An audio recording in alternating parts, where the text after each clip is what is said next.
économique qu'il faut gérer par rapport à l'environnement. Je vous remercie de votre attention. Je m'appelle Alpha Bari, je suis administrateur de Sursolar, une entreprise qui a été créée en 2001 à Ziguinchor. Et je suis opérateur RD, électrification rurale décentralisée de laser, et j'exploite plus de 70 centrales solaires pour un total avec des solar systèmes de 2 MW. Donc depuis 1996, je suis dans le solaire. Et Moussa Ndiaye, peut-être qu'il ne connaît pas l'histoire, ton papa a beaucoup contribué sur le développement des énergies renouvelables parce qu'il avait une société qui s'appelait Multipat, c'était mon ancien patron. Et j'achetais des paratonnerres de chez vous. Donc, et mieux, toutes les batteries solaires que j'achetais vers les années 96-2000, je l'achetais au niveau de l'établissement Alga, au niveau de Rochelle. Donc, votre papa est vraiment un leader dans le secteur. Peut-être que vous étiez très jeune. Donc, je reviens sur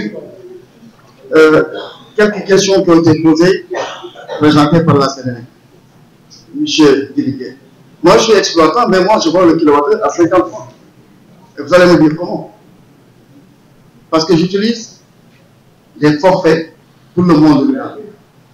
Tout à l'heure, il a parlé de c'est pas rentable pour l'électrification rurale, mais on parle d'équité et d'égalité des chances pour tous les Sénégalais. Donc c'est une obligation pour l'État d'amener le courant partout. Ce n'est pas parce qu'il y a une rentabilité financière qu'il faut amener le courant dans les villages. Et rappelons-nous de l'histoire. Rappelons-nous de l'histoire. Pourquoi la loi 98-29 a été créée en 98? Parce que le taux d'électrification était de 5%. Il fallait créer une institution, c'est ainsi que l'ASER, avec la loi 98-29, l'ASER, la CRSE, etc. ont été créés. Et l'ASER a permis de relever le taux de l'électrification rurale. On ne le dit pas. Ce n'est pas la Sénélec, c'est l'ASER qui a relevé le taux de l'électrification rurale.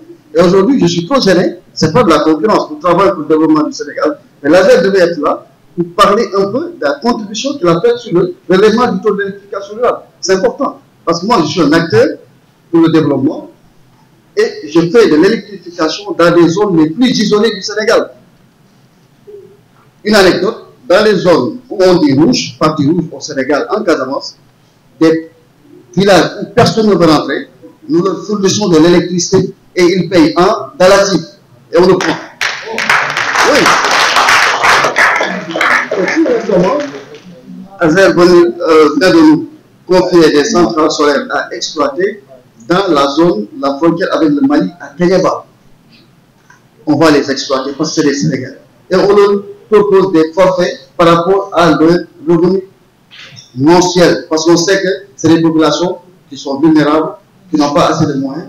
Et il faut que quelqu'un prenne en charge ces centrales solaires. Et nous, nous le faisons. De Casamance jusqu'à Bakel. Et on le fait avec beaucoup de jeunes. Mieux. Moi, ce que je propose, l'État appuie les entreprises qui sont dans les énergies renouvelables. Nous prenons beaucoup de stagiaires des écoles de formation professionnelle. Et sans ces stages, ils ne pourront pas valider le diplôme.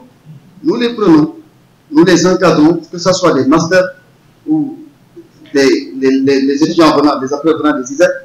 Mais qu'est-ce que la contribution de l'État envers ces entreprises? Rien du tout. Et pourtant, nous validons leur cursus scolaire.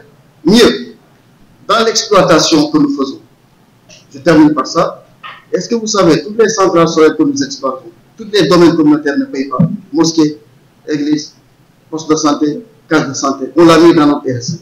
Est-ce que c'est la même chose pour la Sénélec? Je ne pense pas.